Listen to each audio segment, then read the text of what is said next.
So good morning everyone.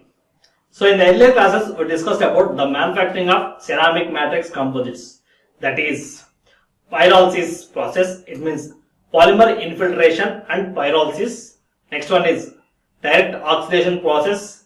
Next one is liquid silicon infiltration process and chemical vapor infiltration process. So these four processes are discussed in the earlier classes. So today we will discuss about slurry infiltration process. So in slurry infiltration process, here initially the reinforcement is in the form of a bobbins, in the form of bobbins.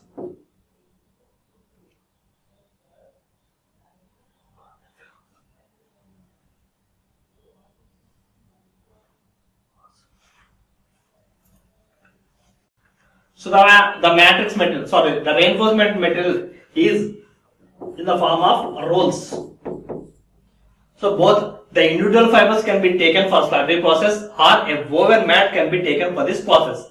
Here it might be a 2D or a 1D process. If we are using a fiber, only fibers, it's a 1D process, or if we are using a fabric, woven fabric, then that is a 2D process. So here we are impregnated, or we are passing the slurry, the matrix material, into the reinforcement material by means of diffusion process. Here in the form of, those fibers are available in the form of rolls. So the mats are rolled together and those mats are passed through a glass slurry tank. Glass slurry tank. So by means of rollers or guides, we are passing the fabric or passing the reinforcements into the slurry. So here the reinforcement mat is passing through the slurry, so that this slurry will be deposited on the surface of our reinforcement. After that, it consists of a doctor blade.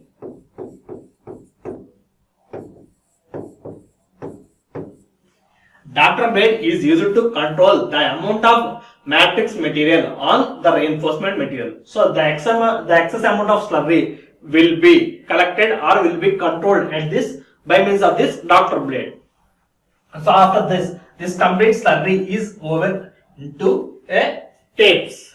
So this is glass.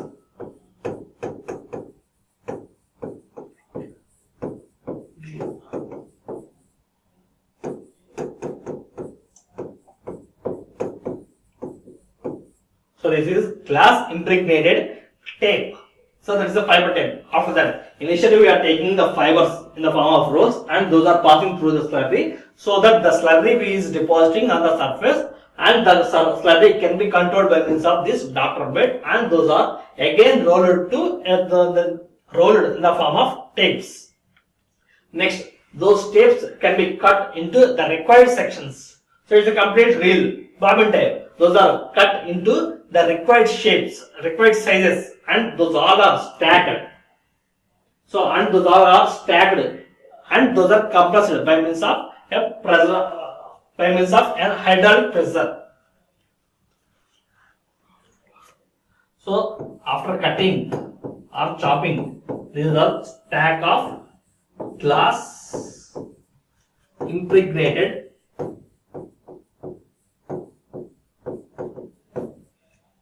fiber tapes.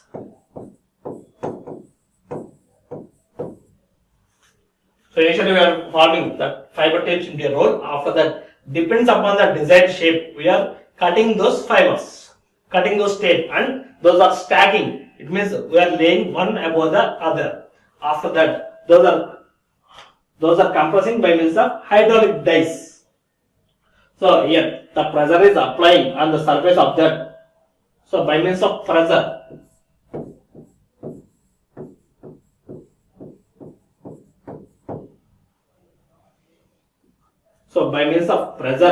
we are consolidating these fibers. Again, at this condition, we are supplying heat. So we are supplying heat at around 800 to 925 degrees centigrade. So simultaneously we are applying pressure, at the same time, at the same condition we are supplying the heat also.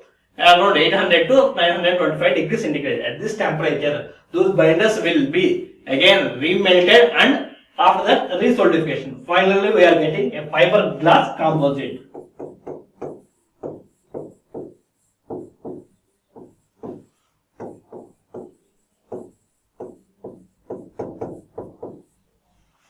This is slurry infiltration process. So initially the fiber is taken in the form of rolls. After that, these fibers are impregnated by means of slurry is deposited on the fibers by means of this slurry tank. So the glass slurry is available in this tank and we are passing the fibers through this tank so that this slurry will be deposited along with the fibers. Those slurry will be controlled by means of this doctor blade and those all are again taped and those are rolled in the form of tapes. Those again tapes are cut into required shapes and those tapes are compressed along with that compression. Heat is also passing through this compound, these surfaces, so that by means of this heating the metal will be remelting and resolidifying so that ultimately we are getting a composite material. That is slurry infiltration process. So slurry infiltration is used for fabrication of ceramics, ceramic glass and glass matrices.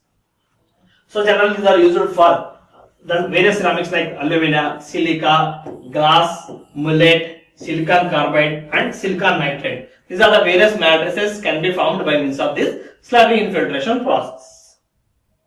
Next, the advantages of slurry infiltration. So it's low porosity. Why? Because again after that we are heating so that the pores will be filled by the matrix material. So low slurry compound can be obtained by means of this process. Due to that, good mechanical properties. As we know that the properties, the porosity will reduce the mechanical properties. Here by means of low porosity, we are getting good mechanical properties. So along with the advantages, we are having some disadvantages. That is, the reinforcement fibers may be damaged by the high pressure. Applied in the hard pressing stage. So here hard pressing stage, at this stage we are pressing the fibers so that at this condition the fiber damage can take place.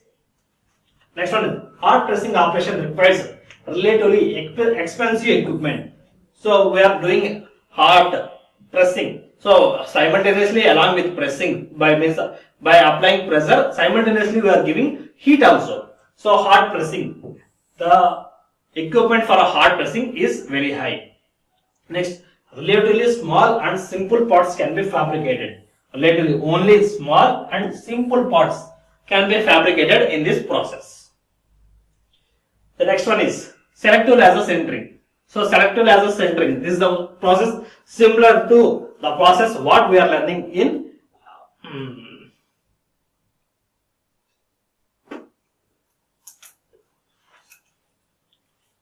So the next one is selective laser sintering. So selective laser sintering is one of the 3D process which we are learning in additive manufacturing subjects. So the same process. Here thing is the only difference is there we are using only monolithic material. Here we are using a composite material. So here initially the powder form should be available. The powder should consist of matrix and reinforcement material. So in the matrix, MMC manufacturing matrix, in the fabrication of metal matrix composite, we learn powder metallurgy process, powder blending and compaction. There we use two materials, that is the blends consists of matrix powder and matrix powder and reinforcement powder. Similarly here also the powder should consist of matrix material and reinforcement material. So those two materials should be mixed together and the powder should be used for this sintering process. Here the sintering heating takes place by means of laser.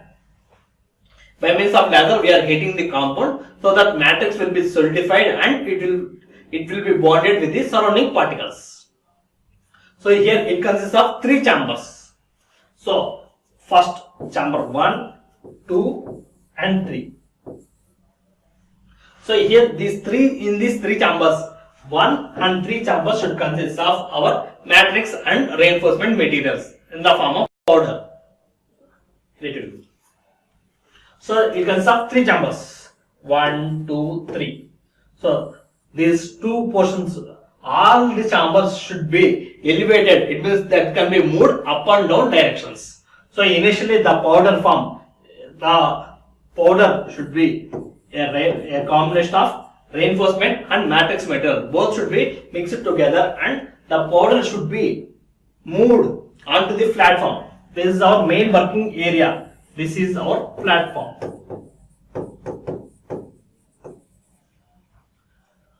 So the powder should be moved onto the platform by means of this roller. So this roller moves the powder and those powder will be deposited on our table or platform.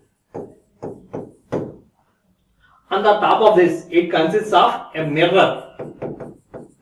This mirror is used to pass the laser light on the required area. So here, this consists of a mirror. So the laser beam, the reflection or the projection of the laser beam is controlled by means of this mirror. So by means of this mirror is computer operated, and by means of this mirror movement, the laser reflection or the laser deposition will be varied, will be moved. So after that, by means of laser, the powder material will be fused or centered. So centered in the sense, the same thing, it will be remelted and it will fuse with the neighboring particles.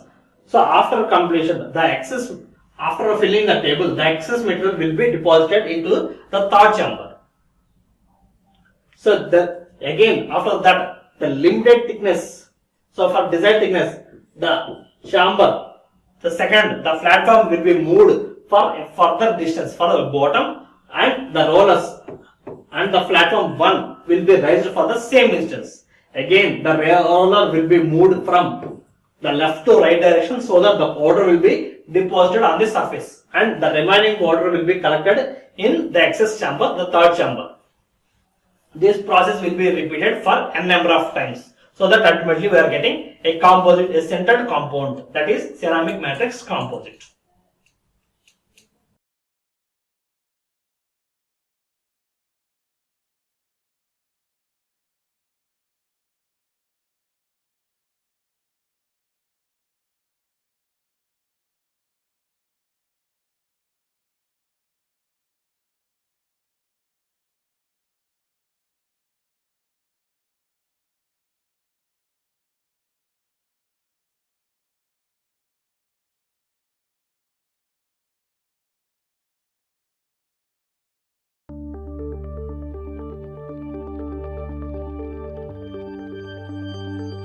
Direct metal laser sintering, also known as DMLS, is an additive manufacturing technology that creates metal parts directly from 3D CAD data without the need for tooling. DMLS utilizes a variety of metal and alloy materials, such as stainless steel, cobalt chrome, and Inconel, to create strong, durable parts and prototypes. DMLS is an excellent choice for functional metal prototypes, high-temperature applications, and end-use parts. The DMLS process begins in the same fashion as other layer additive manufacturing technologies. A program takes 3D CAD data and mathematically slices it into 2D cross-sections.